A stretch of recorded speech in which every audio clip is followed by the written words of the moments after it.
प्यारे बच्चों नमस्कार। मैं मनीष शर्मा मैथ के इस लेक्चर में आप सभी का स्वागत करता हूं।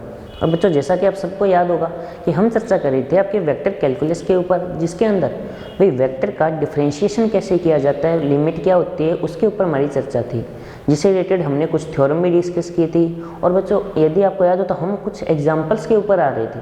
तो आइए आज उसी क्रम को आगे बढ़ाते हुए कुछ नए क्वेश्चंस, नए तरीके के एग्जाम्पल्स को सॉल्व करते हैं और वेक्टर के डिफरेंशिएशन से रिलेटेड आपके बेसिक कंसेप्ट को मजबूत करते हैं। जो बेसिक सारी जो भी बातें आपको बताई गई हैं वो याद होगी शायद। आइए स्टार्ट करते हैं फिर। जो आपकी बुक के ही एग्जाम्पल है जिनको मैं ले रहा हूँ, सबसे पहले मैं उनको लिख लेता हूँ ऑप्शंस को, बाद में उनको करते हैं, ठीक है। बच्चों जो क्वेश्चन है आपका कि आपको इन 4 पार्ट है जिनके आपको एग्जाम्पल्स का डिफरेंशिएशन करना है। बता दूँ किसके रिस्पेक्ट में करना है वो भी हम पढ़ेंगे। ए पार्ट, बी पार्ट है इसका R cross A upon R dot A. वैसे तो बच्चों आपको क्वेश्चन देखते ही शायद पता चल गया होगा।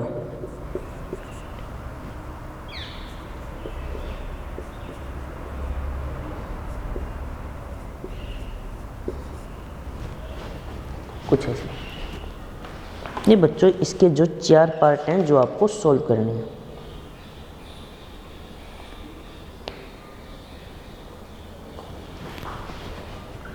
अभी बच्चों थोड़ा सा आप कंफ्यूज क्रिएट ना हो, इसलिए मैं एक बार कुछ वेक्टर साइन लगा देता हूँ। यहाँ पे ये वेक्टर है और यहाँ पर स्टूडेंट ये बी वेक्टर है, ठीक है। कुछ ऐसे यहाँ पर ये दोनों ही वेक्टर है। यहाँ पे बताने की जरूरत ही नहीं है कि दोनों वेक्टर होंगे, क्यों होंगे आप खुद देख सकते हो। यहाँ पे ये भी वेक्टर है और ये भी वेक्टर है। तो जो मैंने आपको एक बात कही थी सर लेक्चर्स में प्रीवियस में कि आपका जो बेसिक कंसेप्ट है वो स्ट्रॉन्ग होना बहुत ज़्यादा ज़रूरी है। ये मैंने अगर आपको याद हो तो प्रीवियस लेक्चर से हमको मैं प्रत्येक बार एक बात रिपीट कर रहा हूँ कि वेक्टर से रिलेटेड बेसिक जानकारी जो है बच्चों वो आपकी स्ट्रॉन्ग होनी काफ़ी ज़्यादा ज़रूरी है। यदि किसी स्टूडेंट की अभी तक जो बेसिक नॉलेज वीक है तो बच्चों वो आपको बहुत ज़्यादा परेशान करेगा इसके अंदर। क्यों? क्योंकि देखो कई बार बच्चों क्या होता है, जैसे बुक में आपको जैसे यहाँ पे तो चलो मैंने आपको वेक्टर लगा के बता दिया भी ये वेक्टर है, वहाँ पे आपके खुद के नॉलेज के आधार पे चेक करना पड़ेगा भी वेक्टर है या नहीं। क्यों? देखो भाई यहाँ पे चलो देखो आप जानते हो बच्चों कोई भी वेक्टर उनका सीधा एडिशन पॉसिबल है और वेक्टर का स्केयर भी पॉसिबल है। चल मान ली बात। क्रॉस डॉट आपको पता है कब लगता है, 2 वेक्टर के बीच ही लगते हैं। जो बच्चों क्रॉस और डॉट है वो 2 वेक्टर के बीच ही लगता है, सीधा नहीं होता। तो यहाँ से स्पष्ट हो जाना चाहिए भी ये दोनों वेक्टर हैं। वेक्टर का स्केयर किया जा सकता है। कोई स्टूडेंट ये सोच रहा हो कि आर स्क्वायर डिवाइड में है तो वेक्टर नहीं हो सकता। बच्चों क्यों नहीं हो सकता? आप खुद इतनी चीज़ तो आप पढ़ चुकी हो कि ए वेक्टर के स्केयर को आप कैसे लिखते हो, ए डॉट ए, और ए डॉट ए को सीधा ए स्केयर, यानी ये जरूर वेक्टर है लेकिन इसका जो स्केयर है वो एक स्केलर क्वांटिटी हो जाता है। इसका मतलब ये जो नीचे वाली वैल्यू है वो एक स्केलर क्वांटिटी है, यानी एक अदिश राशि है, ठीक है। इसे आप देखते हैं बच्चों, यदि आप बुक देखोगे ना आपको क्वेश्चन बुक में आपको ये सीधा लिखा हुआ दिखेगा ऐसे ऐसे। अब बात आती है वेक्टर। अब आप खुद सोचो भी क्या यहाँ पे ए और आर दोनों वेक्टर हो सकते हैं?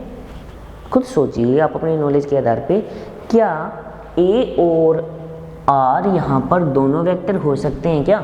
तो आपका जवाब होना चाहिए कि सर ये दोनों वेक्टर नहीं हो सकते। क्यों नहीं हो सकते? क्योंकि न तो इनके बीच डॉट लगा हुआ है, न इनके बीच क्रॉस लगा हुआ है। और हम ये क्लियरली जानते हैं जब 2 वेक्टर मल्टीप्लाई में एक साथ लिखे जाते हैं तो या तो उनके बीच डॉट होगा या क्रॉस होगा। यदि ऐसा नहीं है तो इसका मतलब फिर क्या होगा, इनमें से एक वेक्टर होगा और एक स्केलर होगा। ऐसा तो तभी हो सकता है भी ए आर को मैं सीधा कब लिख सकता हूँ? 2 केस है, या तो दोनों स्केलर हो, फिर स्केलर होता तो फिर वेक्टर का कोई केस ही नहीं बनता। भाई यहाँ पे भी दोनों स्केलर हो गए तो वेक्टर का तो केस बन ही नहीं रहा। यानी वेक्टर बनाने के लिए हमें एक को स्केलर मानना पड़ेगा, एक को वेक्टर।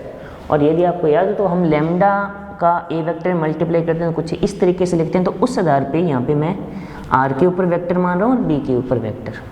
बुक के अंदर बच्चों देखो मैंने आपको स्टार्टिंग में कहा था जब आप बुक देखोगे तो आपको कुछ वर्ड डार्क लिखे हुए मिलेंगे, कुछ लाइट लिखे हुए मिलेंगे। जो डार्क है वो वेक्टर है, लेकिन कई बार क्या होता है बच्चों इंक की थोड़ी सी खराबी होने की वजह से दोनों डार्क लिखे हुए मिल सकते हैं या दोनों लाइट लिखे हुए मिले फिर कंफ्यूज हो जाते हो।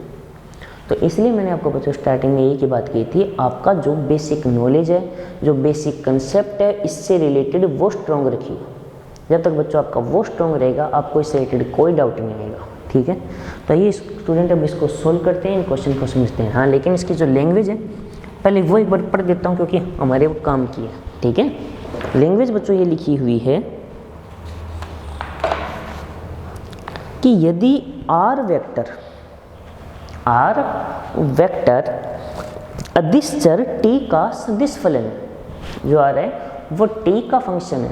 ठीक है, यानी f1t, i cap, f2t, j cap, f3t, k cap, इस तरीके से, जिसका परिमाण सीधा आर है, यानी आर डार्क में लिखा हुआ है तो वेक्टर है, लाइट में लिखा हुआ हो तो मैग्नीट्यूड होगा। ठीक है, तथा a और b कोई अचर सदिश है, यानी a और b अचर सदिश होने का मतलब ये हो गया जैसे a कुछ ऐसा है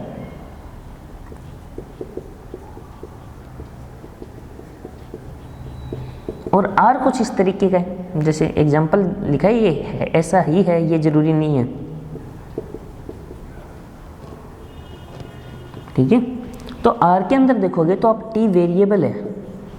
ठीक है, इसलिए इसको चर सदिश बोला गया है और इसके अंदर ये सारे कांस्टेंट है, इसलिए a को क्या बोला गया, अचर सदिश। तो यहाँ से एक बात तो दिमाग में पहले ही आ जानी चाहिए ना कि a वेक्टर का जो डिफरेंशिएशन होगा वो क्या होगा, 0। आपको आगे क्या दिया गया, तो निम्न के t के सापेक्ष अवकलन कीजिए, यानी आपको इनका डिफरेंशिएशन करना है विद रिस्पेक्ट टू t। ठीक है बच्चों, तो ये स्टार्ट करते हैं और इसकी बारीकी को समझते हैं। तो इसका आंसर लिखते हैं हम यहाँ पे। हमें सबसे पहले लिखेंगे d/dt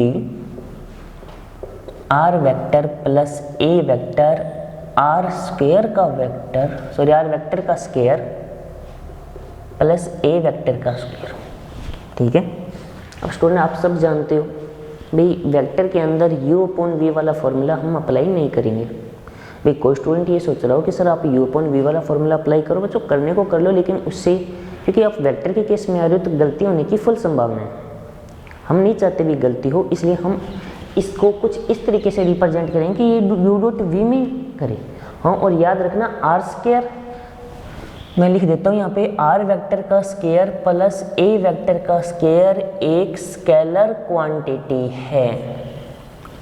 ठीक है, तो इसको कैसे लिखेंगे, इसको फिर ऐसे लिखा जाएगा d/dt कुछ ऐसा 1/r वेक्टर का स्क्वायर a वेक्टर का स्क्वायर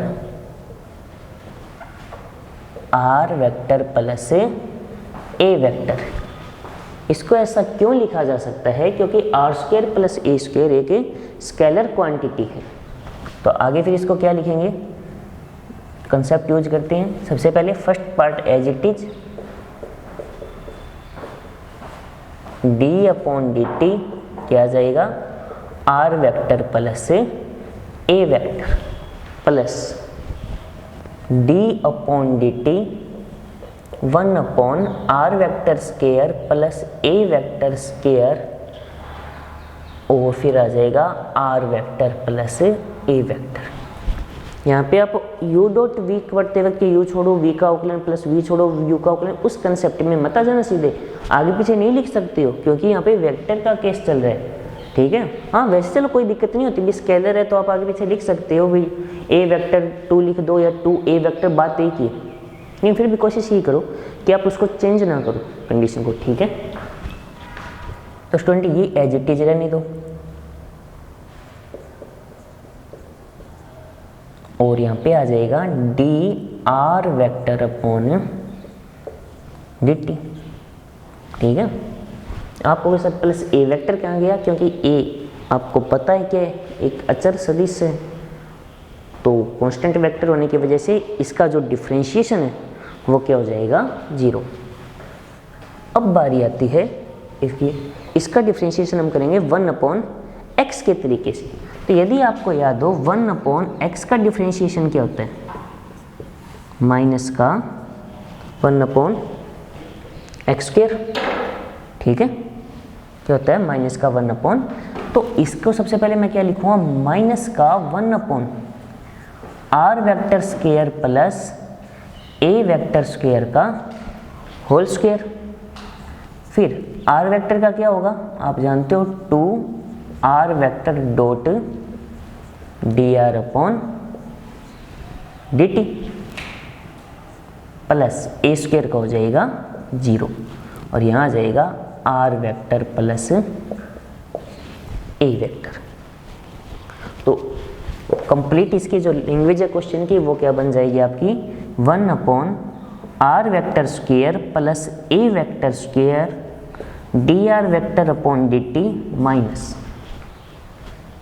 इसको पहले ले आते हैं तो ये हो जाएगा, ये सीधे ऐसे लिख दो 1 आर वेक्टर का स्क्वायर प्लस ए वेक्टर का square 2 R vector dot D R vector upon D T.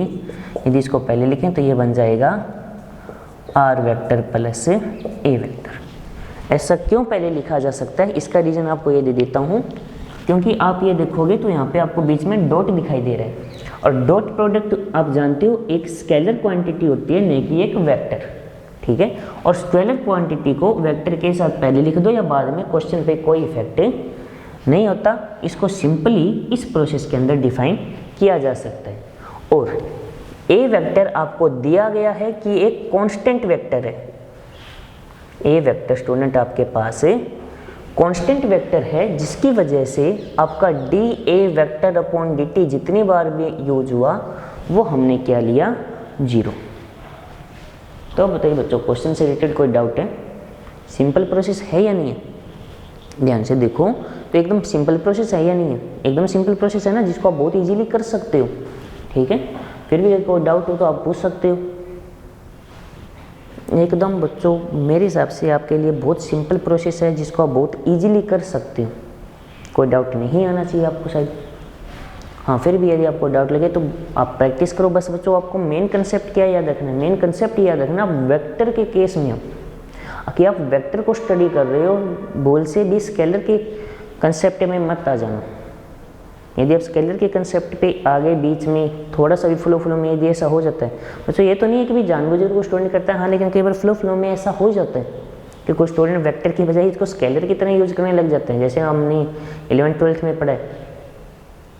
मानता हूँ मुझे 11th-12th वाला नॉलेज कई बार आ जाता है बीच में, हाँ, लेकिन कोशिश ये करो कि आप ये गलती न करो, तो मुझे ये छोटी सी गलती आपकी पूरी मेहनत को ख़राब कर देगी और आगे पूरी बुक ही ऐसी है, ठीक है। तो ये बच्चों इसके फिर सेकंड पार्ट को समझते हैं। अब शायद आपको प्रोसेस समझ आ गई होगी, ज़्यादा डिफिकल्ट तो नहीं है ना। हाँ, तो उस कंसेप्ट याद रखना कि u अपॉन v का केस तो बहुत कम यूज करें, उसको u डॉट v के कंसेप्ट के तरीके से यूज करोगे ना तो सबसे बेटर रहेगा। देखिए आगे और करते हैं इसको। इसका जो बी पार्ट है स्टूडेंट वो क्या है, d upon D T R vector cross A vector upon R vector dot A vector है, कुछ ऐसा है। R cross A upon dot sorry है आर डॉट ए। अब इसे यदि आप सॉल्व करना चाहो तो कैसे करोगे, ठीक है। तो प्रोसेस देखो ना, आप खुद थोड़ा सा माइंड यूज कीजिए भी। आर डॉट ए जो नीचे लिखा गया है, आर डॉट ए जो नीचे लिखा गया है वो क्या है, वो तो आपका एक स्केलर वैल्यू है भी। आर डॉट ए स्केलर ही होता है, हम जानते हैं। तो इससे हमारा बेनिफिट क्या होगा, हम इसको फिर ऐसे लिख सकते हैं आर डॉट ए। अब थोड़ा बेटर सिनेरियो जनरेट हो गया, नहीं हो गया? अब जो आपके सामने जो सिनेरियो जनरेट हुआ वो जो मेरे हिसाब से थोड़ा बेटर है ना पहले की तुलना में। अब कर लो इसको सॉल्व। तो पहले इसको छोड़ दो, यहाँ पे आएगा d upon D T are cross A plus d upon D T 1 upon R dot ए और यहाँ आ जाएगा आर क्रॉस ए। ये क्या हो जाएगा 1 upon R dot A as it is.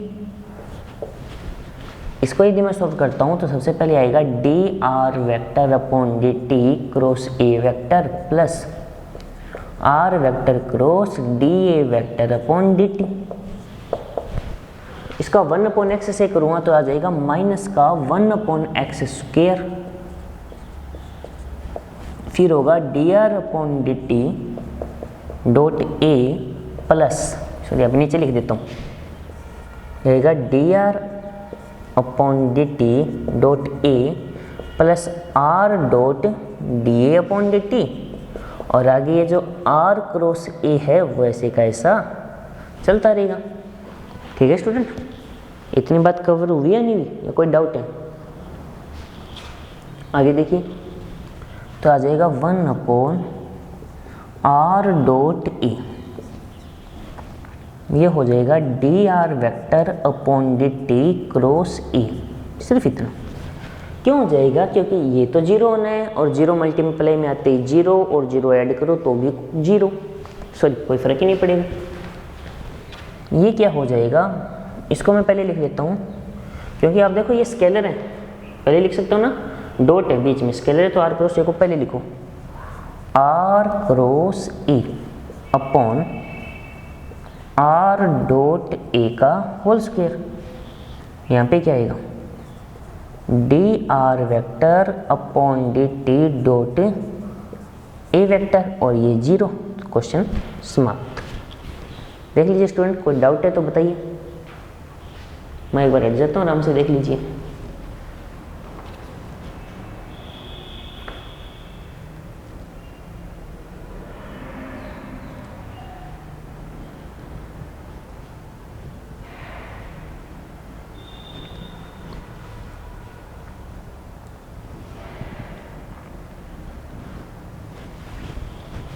कोई डाउट है स्टूडेंट किसी को? मेरे हिसाब से एकदम अच्छे तरीके से आपको सारी बात क्लियर हो गई होगी अब तो।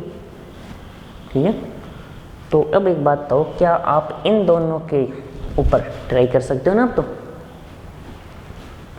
तो ये बाप का काम रहेगा। ठीक है, हाँ ट्राई कीजिए, प्रैक्टिस कीजिए बच्चों, ये क्वेश्चन हो जाएगा। यदि फिर भी कोई डाउट रहता है तो आप पूछिए कमेंट सेक्शन में, आपको वो उसका जवाब पक्का दिया जाएगा। ठीक है, तो चलिए फिर आगे सोल्व करते हैं।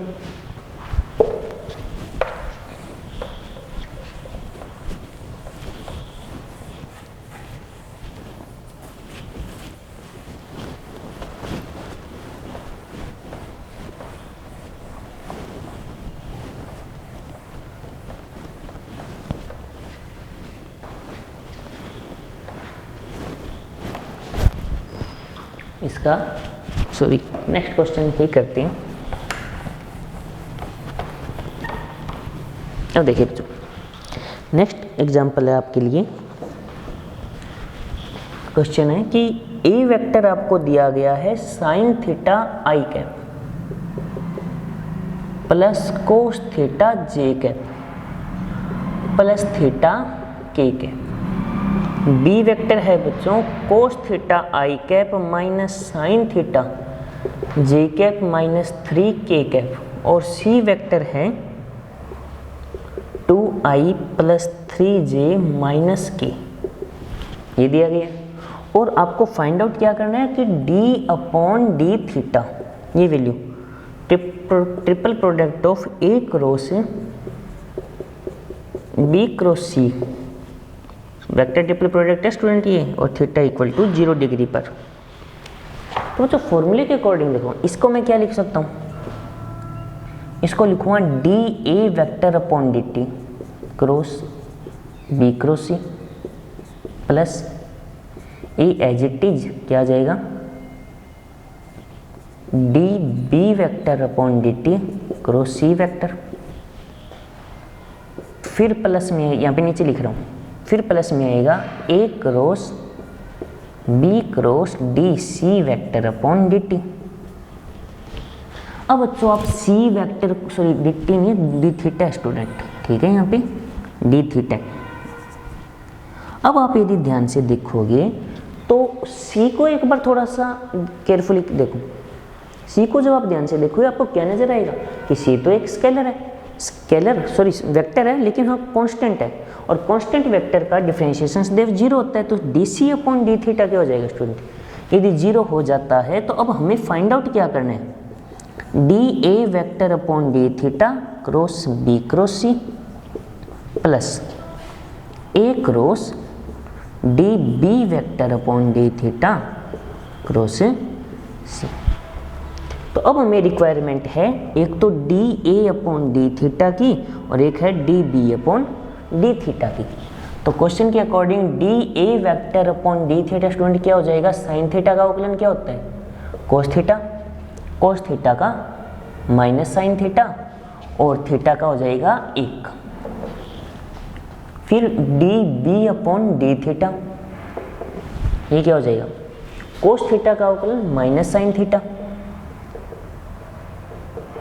माइनस साइन थीटा का minus cos theta J K, और 3 एक कांस्टेंट है तो इसका डिफरेंशिएशन 0, तो 0 के कैप लिखने के बजाय इसको यदि हम ना लिखें तो थोड़ा ज़्यादा बेटर रहेगा। अब स्टूडेंट जो आपको वैल्यू फाइंड आउट करनी है उसके अकॉर्डिंग आप इसको क्या लिख सकते हो, इसको यदि मैं एक बार नया कोई वेक्टर p वेक्टर मान लूँ तो p वेक्टर मेरे पास क्या आ जाएगा, इसको लिखा जाएगा d upon D theta dot C, B बाहर minus d A upon D theta dot B, C bar आ जाएगा। कि यदि आपको ट्रिपल प्रोडक्ट का फॉर्मूला याद हो जो आपने 12th क्लास में पढ़ा, इसको आप क्या लिखते हो, ए डॉट सी बी बाहर minus A dot B C बाहर, कुछ ऐसा ही लिखते हो ना। तो मैं बच्चों उसी कंसेप्ट को, उसी रूल को यूज तो कर रहा हूँ, कोई एक्स्ट्रा थोड़ी ना कुछ लिखा है, तो बस उसी रूल के अकॉर्डिंग मैंने ये लिखा है क्योंकि इससे थोड़ी सी प्रोसेस जल्दी सॉल्व हो जाएगी। फिर प्लस में आएगा ए डॉट सी, यहाँ पे आएगा D B upon D theta बाहर आ जाएगा, minus A dot D B upon D theta और सी बाहर आ जाएगा। तो सबसे पहले बच्चों डॉट प्रोडक्ट करते हैं डी अपॉन डी थीटा का सी के साथ। और डॉट प्रोडक्ट की बच्चों खासियत क्या होती है आप सभी जानते हो, आई आई के साथ लगता है और जे जे के साथ होगा और के वाला के के साथ। तो D upon D theta cos theta का इसके साथ आ जाएगा 2 cos theta, minus sine theta का 3 के साथ हो जाएगा माइनस 3 साइन थीटा, यहाँ पे 1 माइनस 1 तो आ जाएगा -1। फिर है बी वेक्टर, तो बी वेक्टर यहाँ पे लिख देते हैं। बी वेक्टर क्या है बच्चों, बी वेक्टर है कोस थीटा आई माइनस साइन थीटा जे, कोस थीटा आई माइनस साइन थीटा जे -3 के, ये सिर्फ इतना पोर्शन है ये। फिर यहाँ पे माइनस में नीचे लिख रहा हूँ सारा, डी ए डी थीटा का इसके साथ डॉट प्रोडक्ट बी के साथ, पहले बच्चों ने बी के साथ ही किया, नहीं पहले सी के साथ किया था, सॉरी। अब इसका बी के साथ डॉट प्रोडक्ट करना है, ये रहा, तो आ जाएगा cos square plus sine square 1 हो जाएगा -3, तो 1 - 3 हो जाएगा बच्चों -2। सीधा लिख दूँ, कोई दिक्कत तो नहीं है। ध्यान से देखो, cos into cos, cos square minus plus sine square -3, तो 1 - 3 -2 हो जाएगा, ठीक है। तो ये माइनस माइनस +2 लिख दूँ इसको सीधा, तो आ जाएगा प्लस का 2, इसके साथ है सी वेक्टर, सी वेक्टर है 2i + 3j - k, फिर है प्लस का a डॉट सी, फिर प्लस का क्या है a डॉट सी, तो a और c का क्या होगा 2 sine theta plus 3 cos theta, 2 sine theta plus 3 cos theta minus theta, और बाहर है डी बी डी थीटा, तो आ जाएगा माइनस, कॉमन ले लो तो ये कंप्लीट माइनस का हो जाएगा sine theta i cap plus cos theta j cap, ठीक है।